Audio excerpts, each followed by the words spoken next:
इस वक्त बातचीत के लिए हमारे साथ मौजूद है सर। गाजीपुर में जो हत्या की गई थी उसके बाद जो एनकाउंटर किया गया उसके बाद बवाल देखने को मिल रहा है। वहां पर पुलिस पर हमला किया गया है, कई पुलिसकर्मी जख्मी बताए जा रहे हैं। किस तरह से पूरे घटनाक्रम को आप देख रहे हैं? देखिए, उत्तर प्रदेश में अपराधी और अपराधियों के संरक्षण ज़्यादा, इनके लिए कोई सॉफ्ट कॉर्नर प्रदेश सरकार के या कानून का नहीं है। जो अपराधी का ट्रीटमेंट अपराधी की तरह किया जा रहा है और लगातार उसी का परिणाम है कि आज उत्तर प्रदेश में सुशासन है, कानून का राज है। जिस घटना की अब चर्चा कर रही हैं, इसमें भी यदि लोगों ने बवाल किया है तो कानून के हिसाब से उनको कठोर कार्रवाई करने का काम करेगी। लेकिन किसी भी अपराधी को उसके कारनामों के लिए कारगुजारियाँ करने के लिए छूट नहीं दी जा सकती। लेकिन सर जैसे ही जो है वहां पर शव पहुंचा उसके बाद से ही भारी हंगामा देखने को मिल रहा है। देर रात से ही पुलिसकर्मियों पर हमला किया गया है, कई पुलिसकर्मी जख्मी बताए जा रहे हैं। एनकाउंटर किया गया था, उसके बाद से ही बवाल लगातार, परिजन भी सवाल उठा रहे हैं। देखिए, उसमें सब पहुंचने पर जो घटना हुई है, कई पुलिसकर्मी भी उसमें जख्मी हैं।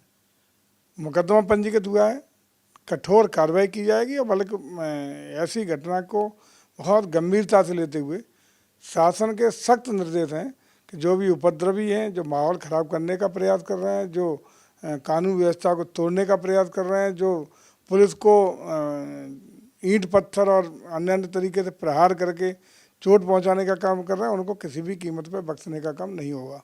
इससे हटकर एक सवाल है कि 8 जून को इंडिया गठबंधन की बैठक दिल्ली में होने वाली है, लेकिन उससे पहले ही दरार देखने को मिल रहा है। उत्तर प्रदेश में भी विधानसभा का चुनाव होना है। डीएमके ने खुद को अलग कर लिया है, वो कह रहे हैं कि हम बैठक में शामिल नहीं होंगे।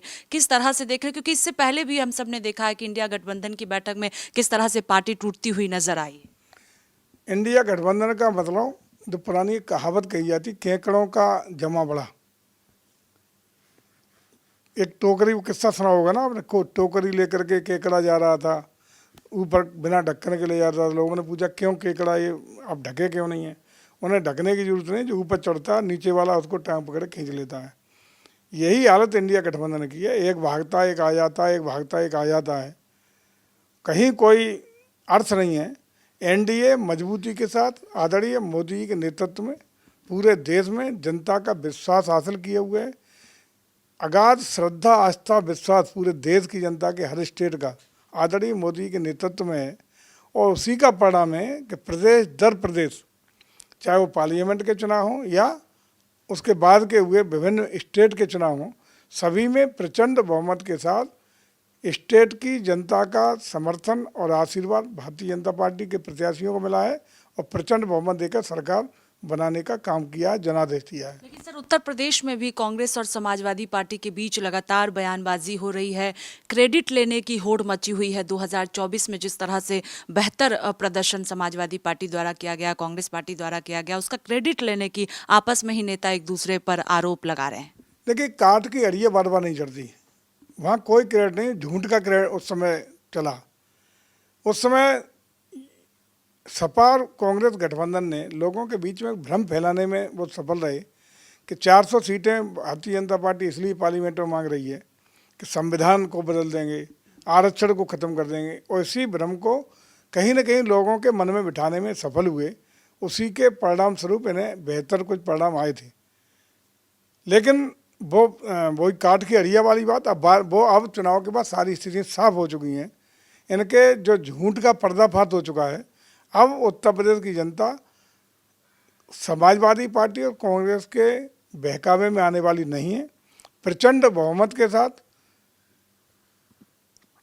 उत्तर प्रदेश में हमारी सरकार बनेगी, कमल खिलेगा और तीसरी बार उत्तर प्रदेश की जनता का विशेष आशीर्वाद हमें प्राप्त होगा। आखिरी सवाल है कि चुनाव में अब ज्यादा देर नहीं है उत्तर प्रदेश में विधानसभा चुनाव को लेकर। समाजवादी पार्टी के प्रमुख अखिलेश यादव लगातार कानून व्यवस्था पर सवाल उठा रहे, चाहे गाजीपुर की घटना हो या अन्य घटनाओं को लेकर सोशल मीडिया के जरिए सरकार पर निशाना साधते हुए नजर आ रहे हैं।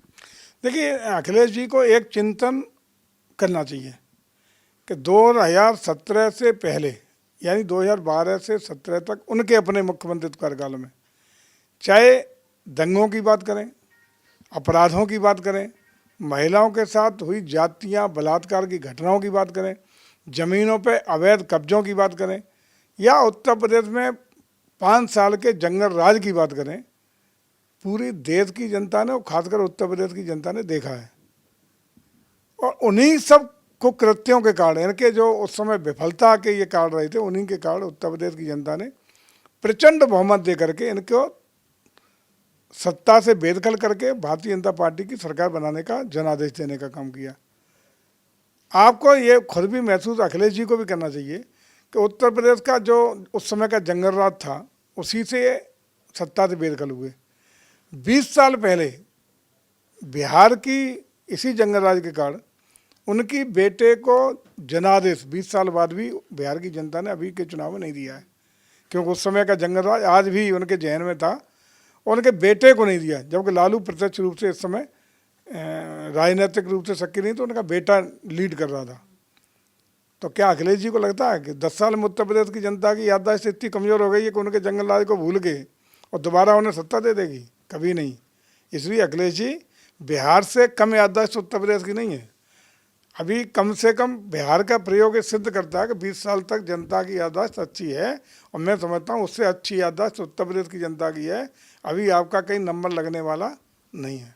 बहुत शुक्रिया बातचीत के लिए। कैमरा पर्सन सचिन के साथ स्वाति पाठक, भारत समाचार, दिल्ली।